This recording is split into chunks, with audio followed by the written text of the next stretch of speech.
Hello and welcome. Today I have with me a special guest, Dominique, whom I will be introducing to you guys. And we're going to be discussing so many key concepts, so many things that are dear to our heart that we want to share with you to help you grow and thrive and prosper. So Dominique, welcome. And can you tell us a little bit about yourself? Thank you, Anna. Good morning and hello, everybody. As for me, I'm here in order to help, I'm here in this world to help atypical and gifted people finely tune so that they can splendor in their business, in their contribution to the world, and also live in true abundance. That's beautiful. And when I said to tune, I mean to tune to their mind, to tune their mind, heart, and body to their soul, to their noble soul. And this often needs to dig into their mud to identify and fix beliefs, wounds, or traumas. I absolutely love that. Can you touch on a little bit, when you say abundance, what is that for you? For me, it does include money, but it's not about money. It's about energy, about the flow in life. Right, because you can't have one without the other, right? And it's just a reflection. It is a reflection, but the idea is not to struggle for money, not to struggle for external abundance, but to flow in internal abundance that brings external as a bonus. As a bonus. I love that. It's the cherry on top. I feel like that's so many people are there like, oh, I have to get that to feel whole and good inside of myself. But the reality is can you just feel that? And then anything else that comes is that cherry on top. It's that bonus. Mm-hmm. Beautiful. Yeah, that's it. And I would like to invite you to present yourself as well, Anna. Okay. Yeah, we were just discussing that before we started recording. I was like, oh my God, I'm not prepared for this. I will share just authentically because that's what I love, about our talks, and I love connecting with you, and I love your content that you share that is so authentic. So that's what I'm gonna take your lead here and just go with that. So for me, the reason that I create the content, the reason that I show up is really to promote, I feel like, authenticity and that transparency, which I feel like we are so afraid of. So many people are so afraid of that and reluctant to share that, which in reality, that is what true freedom is. And it's that allowing, just like you said, connect to that soul. And it's like allowing ourselves to be whole. And that takes courage, and connecting with that soul, looking at those shadows and not being afraid to be authentic, just accepting the beauty of all of it, not just the good things. Cause often it's oh, I love this part of myself, but I don't love this. And in truth, it's all whole and it's all beautiful and it's all perfect. And we can only connect to that once we accept all of it. I hope that makes sense. Oh, that's nice. Embracing everything. I love that. Yeah. Thank you. All right, so let's dive right in. We have a few topics that I really want to go in depth with. So one of the things that you spoke about was, the being committed versus being willing. So can you start us off with that one? Yeah, well, in fact, that's a tricky topic. Yeah. That's a difficult topic. In fact, when we discussed first time, we mentioned being committed in a process, being committed in an accompaniment, be it coaching or therapy. I didn't mention that I do both. I mix both. And so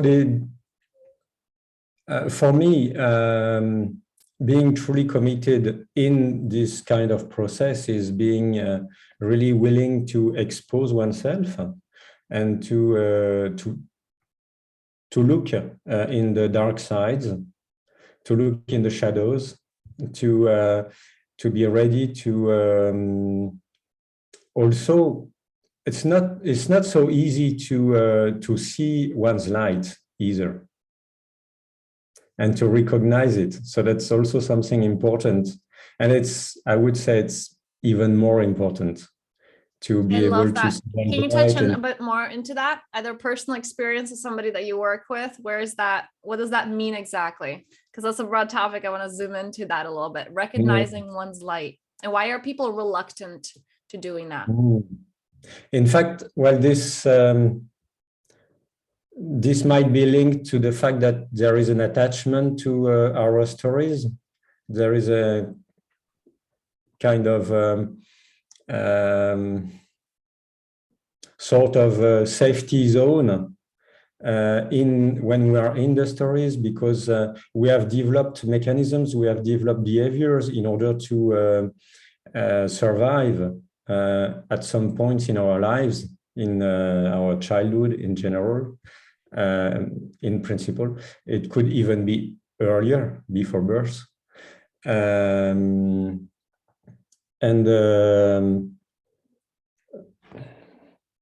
In order to feel safe, we repeat these behaviors, and these behaviors have become habits as well. So it's very difficult to get out of them.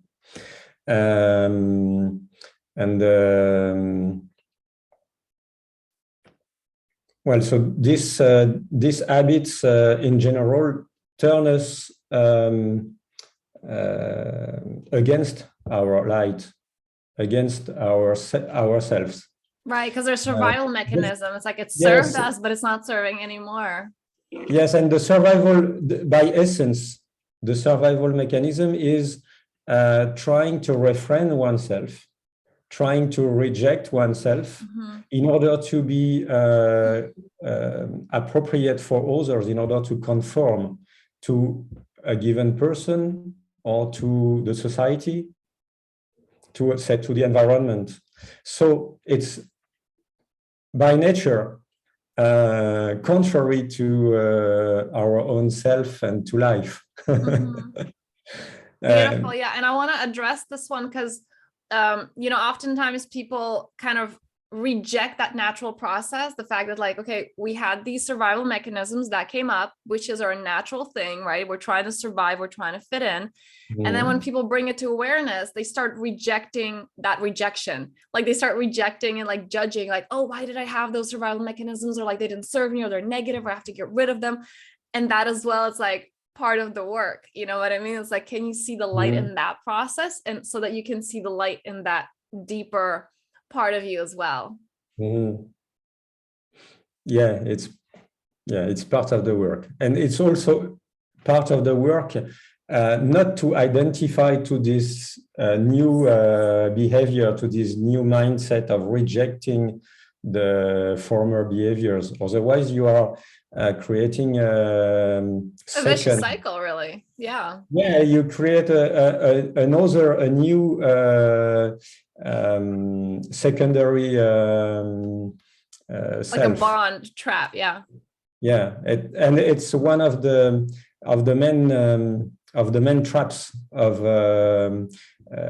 personal development, self-development. Absolutely. Trying to add something or to get rid of something without digging deep. If we dig deep, we can dissolve it. If we fight against either by rejecting or by adding something else, in fact, we don't dissolve it. We keep it, and in addition, we add an additional layer, or even many additional layers. Yeah. And this what is I see right now as you're speaking, what I Yeah. see right now is like a wall that, you don't take off the previous layer of paint, but you're trying to paint over. And it's like, it looks so pretty for a really short amount of time. Yeah. And it doesn't. Yeah. Yeah. Yeah. It doesn't hold. I wanted to ask you about if somebody were to, you speak about habit and changing that, and somebody wanted to shift their habits, what would you tell them? What is the way to address that? Well, I know it's a deep process, but where do you start? Depends on the person and on the situation, really. I don't have any recipe. And maybe that's the one thing. I don't have any recipe. We don't have any recipe. No one. I think that's really what people have to know. And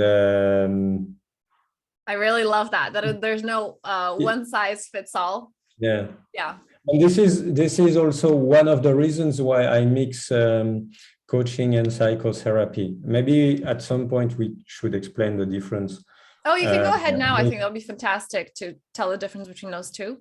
Yeah, okay. So in order to make it simple, as for me, coaching is helping people with what they are living at the moment, using their current resources, and connecting them to their future, to their future that is already here, because we are coming from our future. Right. And so it's just a question of letting the future inform us to some extent,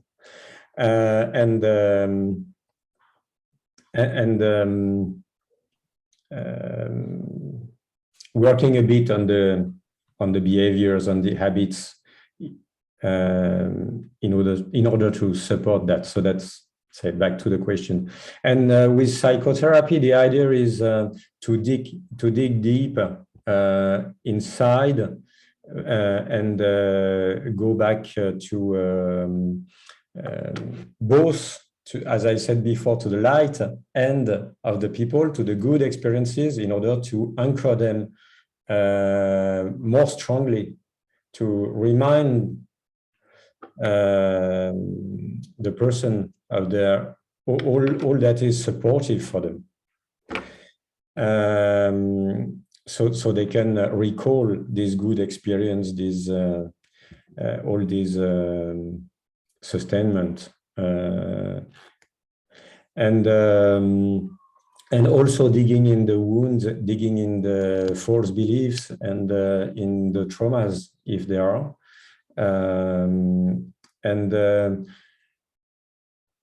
First feeling them deeply, and then bringing fixing them not by Altering. the mind, but fixing them by a true repair. You know, one of in our conversations, you mentioned that you work with that whole rescripting, and it's how it's like a whole body experience of those. Can you talk a little bit more about that, of like that importance of rescripting past, let's say, traumas or wounding? And you know, the trauma has like a heavy word. It's like, no matter the severity of it, what is the power of that? What are the advantages of doing that, and why is it important? Yeah, you're right. This is something. Sorry, this is something very important to have the person live the experience of the repairment, and to live this experience in their body. This is the worth and the strength of the we say psychocorporal. I don't know. You say body-mind therapy. It's that the person can revisit with their body the situation, and don't stay stuck in the situation, because a good therapist does bring an alternative, does bring another possibility. Alternative, yeah. Yeah, to the person. And in fact, a very good therapist doesn't bring anything, but just offers the frame and propositions, so that the person finally adjusts the repairing process to their own sensitivity, to their own need. And this is something that is extremely important with sensitive people, with gifted people. Yeah. It's so what I'm hearing you say here, but specifically in these cases. Yeah. I just wanted to recap. So what I'm hearing you say here is just like, that's already a like, you don't have to dig deep in this. Like, go back and dig. It's just like things that are unresolved, that like the process is already started, but the therapist is there kind of holding that and be that container to support those processes that are already there. Is that right? Yeah, well, in fact, we both support the process, and we help the person find a good alternative. Yeah. So we help the person find what they would have needed to find, or what they would have liked to find in the situation, in the past situation. Yeah. And when we work with the body, well, if we do that with hypnosis or kind of, we can propose that by visualization. So this is something I do online. But if we work with the body, we can offer the person to revisit that with their body.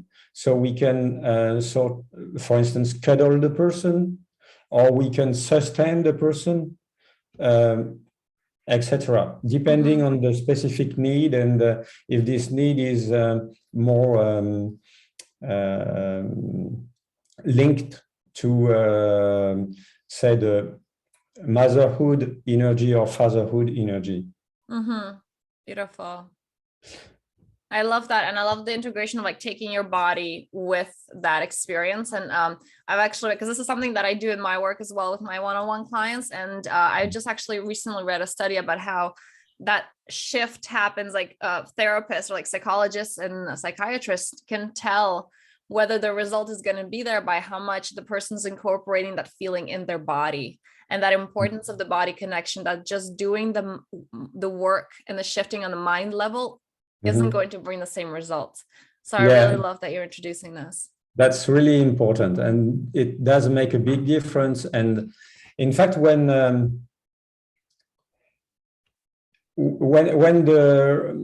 repairing is correct for the person, when it's complete, the person feels the reparation in their body.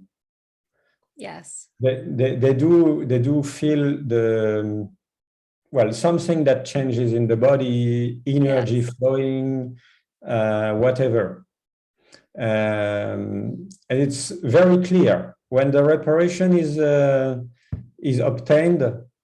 You're 100% sure of it. I mean, the person is 100% sure of it. Yeah. As you're speaking, what came to my mind, I remember this client that I recently worked with, and he's like, I just feel, because we did so much work, and he's like, I just feel this strength in my solar plexus. Like, it feels really weird in my body. I feel really empowered. And I'm like, that's a good thing. And he's like, I know, but it just feels really weird, because it was like a whole shift of feeling it in the body and in the mind. And I was just like, but it's just so different. Like, why do I feel the sensation? I'm like, that's a good sensation. And I was like, I feel forward, as you said. Yeah, exactly. Yeah. But it doesn't mean that it's all finished. It's I mean, in terms of behavior in our lives, because the people also have to integrate, to stay quiet, in order to integrate in the next couple of hours, and also to keep the experience in mind, in order to really have it say like prolonged results, right? Vivid inside. And there also there's also the possibility that some other side aspects have to be treated. So it's not necessarily one shot, but we can have good improvements.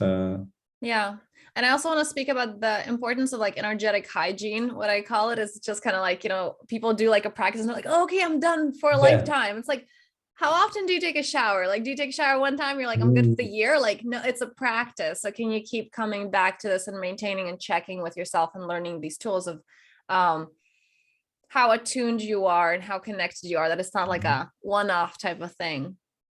Yeah, and it's important to stay connected to the good that the person has received. Not to just go back to their life and those forget. limiting patterns, and Yeah, it's really absolutely. important to stay aware, to keep an awareness of all the paths of each path, each step. Sorry. Yes. Beautiful. So Yeah. to finish up, because I am mindful of the time, I want to ask you one question that comes up a lot. People feel like, oh, if I open up my feelings, if I go into, open up the Pandora box, I will never be able to close it. And I definitely had that as well, because I was very driven and kind of like from my masculine most of my life. And I'm like, feelings are messy. I don't want to feel that. And like, if I go there, especially like when I first began, it was like, that takes me over the cliff. And I feel like I'm never going to come back from that, especially having depression. And it was really heavy. So what would you say to people like that are feeling like if they start, it's just going to explode and it's going to eat them up? Okay. That's very tricky. I haven't got this question for myself. But maybe in the unconscious. So maybe it's part of my own resistance, unconscious resistance. But it didn't come up as a conscious one for me. So it's quite difficult for me to really answer this question. What I would most like people that come to you, they're like, I'm ready to feel all my feelings. Like, let's open it up. Well, in general, yes. People who come to me are in this mood, and well, those who are not, in fact, I just take care of them, and they have time. There is no hurry, and we can take time. We don't need to dig deep from scratch from the first time together. It can take months, and we have a lot to do in between. I love that. It's like that. No worry. Yeah, it's that importance of allowing yourself to take time that you just brought up, which is so contrary to, what our society is like, go, produce. Like you have to have results yesterday. And it's just like, it's okay to give yourself time. It's okay that it doesn't feel comfortable. And that can be very different to a person's experience. Yeah, and that's part of the process. And we start by identifying where the resistance is. This is important. Resistance is something very important. Yes. And we just work on the resistance. It does bring a lot to the person. No need to go to the big wound or to possible trauma directly. And I love that. And in fact, we go only where the person wants to go, where the person is ready. Yeah. Okay. Beautiful. And for people who would like to